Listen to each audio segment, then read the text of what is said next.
How do you get from a first draft to a finished one? Find out in this video series, continuing with planning your edit. Hi, I'm Iris Marsh and I open the authors with their manuscripts so that they can publish with confidence. So it's been a while since I've uploaded a new video, sorry about that. It was a bit chaotic and then holidays, so sometimes it takes a while, but back again. So we're continuing with how you're going to plan your next draft. So let's get into it.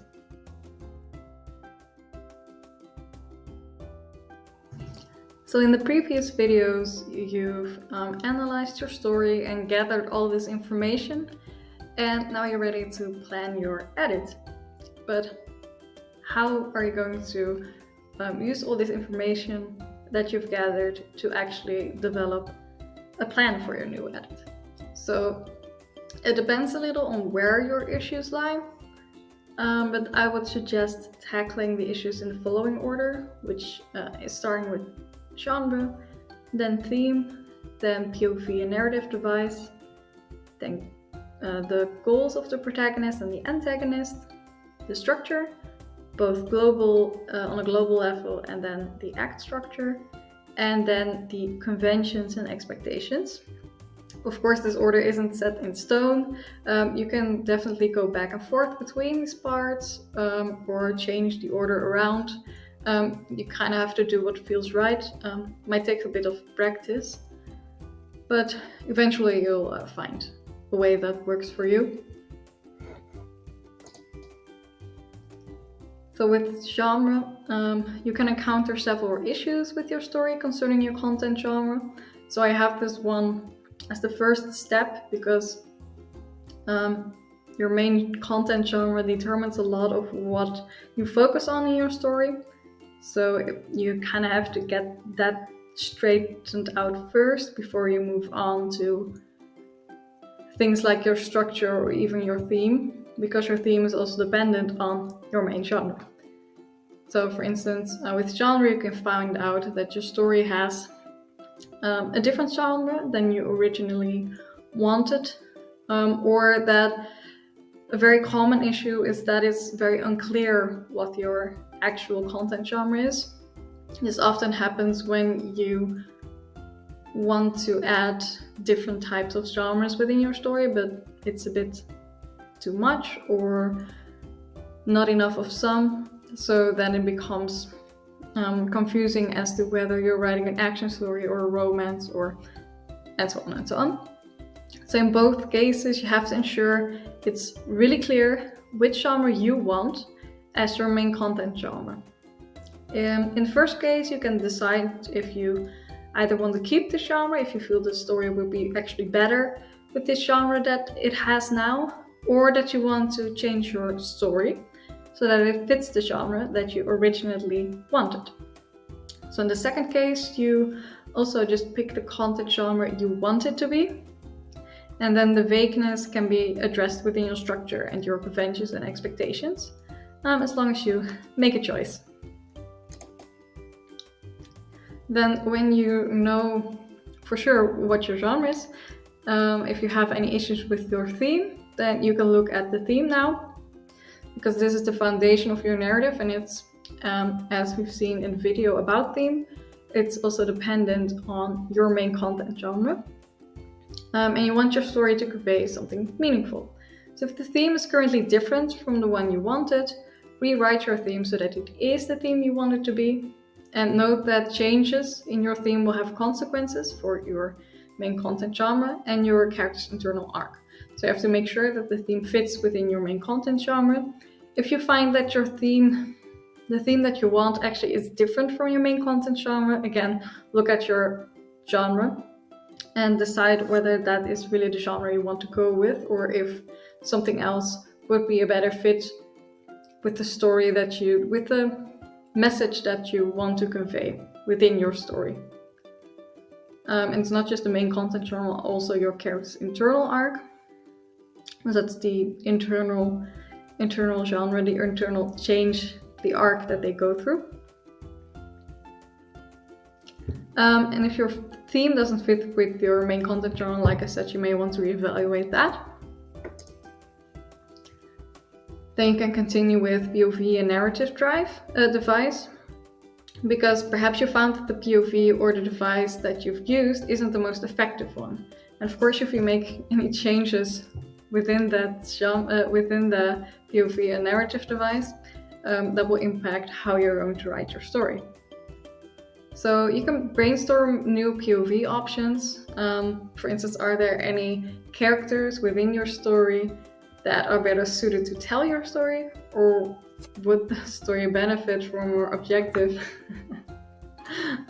I get more objective narrator, or a very present narrator instead? So if you're unsure, consider rewriting a scene in your story from different POVs. So you just use a scene and sorry, I'm a bit distracted now. Consider rewriting a scene from different perspectives, like one with an objective narrator, one with a present narrator, or perhaps even an entirely different character whose POV you're following. And then you can see which one feels the most effective.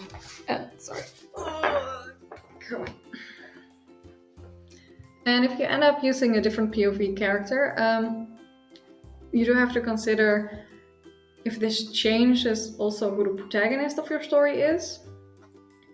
Because if it does also change your protagonist, doesn't have to. For instance, in The Great Gatsby, Gatsby is definitely still the protagonist, even though the story is told from Nick's, his friend's perspective. So it doesn't have to change who the protagonist is. But if it does, then this also will affect other elements within your story, like the protagonist's goal. So that's a good thing to keep into account.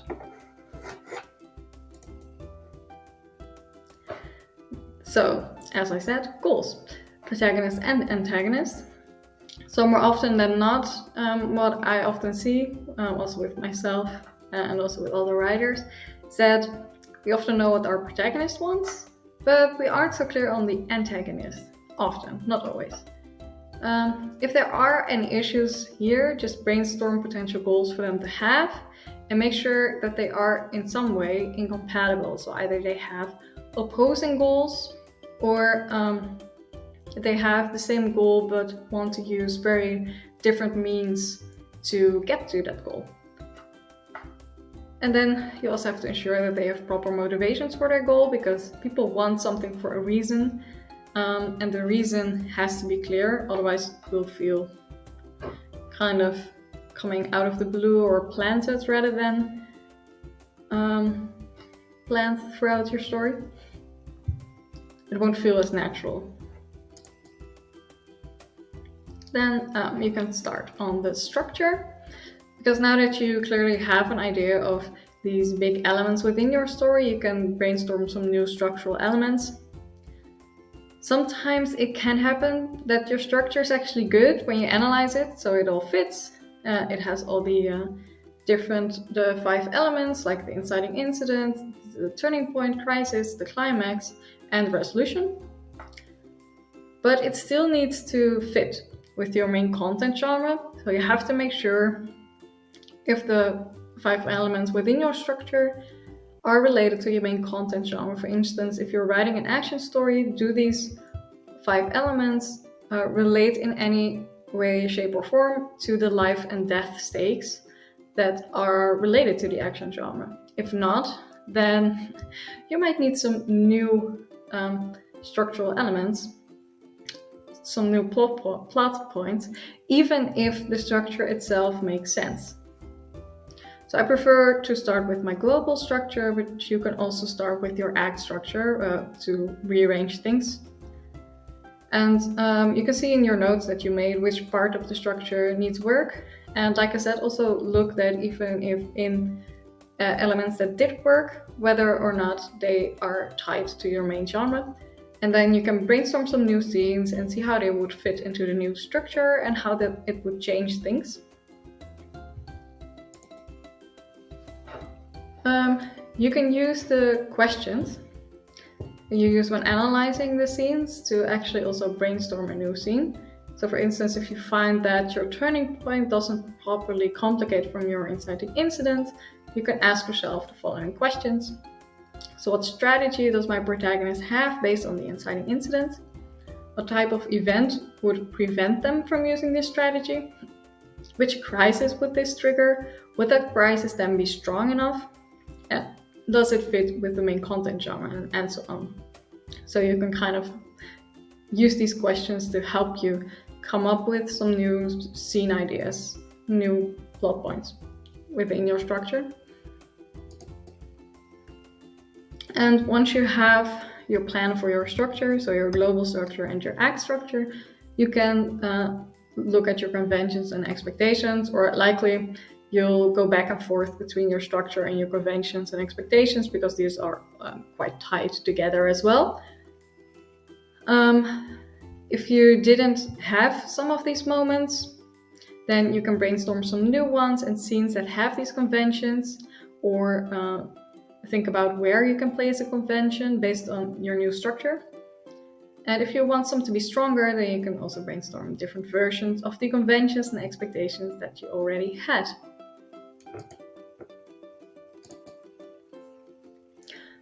Once you have that done, you can create a scene list. If you haven't done so already, create a scene list for your existing manuscripts, so the existing scenes.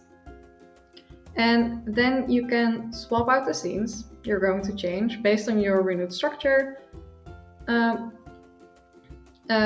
change the old scenes with the new scenes. And then you can also add where you have certain conventions and expected moments. Then you can have a look at the scenes that are still remaining. And then you check whether these scenes still make sense, and if not, then you can brainstorm some new or adapted scenes for these parts.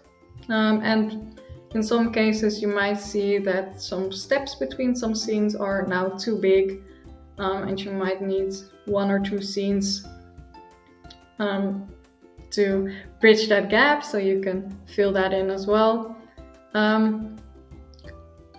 And it can help to write a synopsis of your story based on your new structure. So for instance, you can write down your beginning hook, where you tell the story from the inciting incident to the resolution, and then you'll automatically fill in some things to get to that point.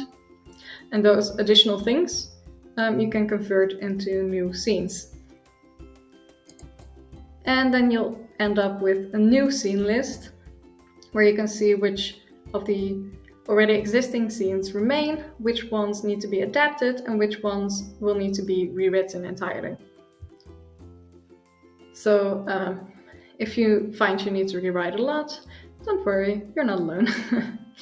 I think I ended up rewriting the majority of my manuscript, probably around 80%. It was quite a bit of work, but in the end, these types of exercises and things will only help you become a better writer.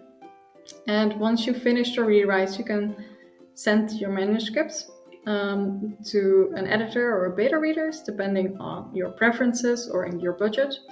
You can also do the entire exercise again, so analyze the story yourself again, and see whether you find any new issues or if you're happy with it. And then, like I said, you can send it to an editor or beta readers. That's what the next video will also be about, because I sent my manuscript to my developmental editor for a manuscript evaluation. So in the next video, we'll talk about feedback from both editors, whether it be a developmental editor or for a manuscript evaluation, and from beta readers, kind of what the differences are, and how you can best incorporate this feedback from both different types of feedback devices. It's not the right word, but types, 2 different feedback types, because it is a bit different. And yeah, that's it. So if you'd like some more tips on editing, you can sign up for my free self-editing course that you can find in a link below in the description, and there you will learn more about each stage of editing and how you can do some edit of this editing yourself. And if you need some more guidance with your developmental editing, I also have a developmental editing guide that you can purchase from Etsy. And if you use the code YouTube Edits, you can get it with a 60% discount. And you can also have a look at my other videos for some more tips on editing. And if you enjoyed this video, please also hit the like button and subscribe to stay updated from our content. And like I said, in the next video, we'll talk a bit more about how you can incorporate feedback from others into your new draft. So either from editors or from beta readers, and we'll also look a bit at what the differences between those two types of feedback are. So see you next time. Thank you for watching.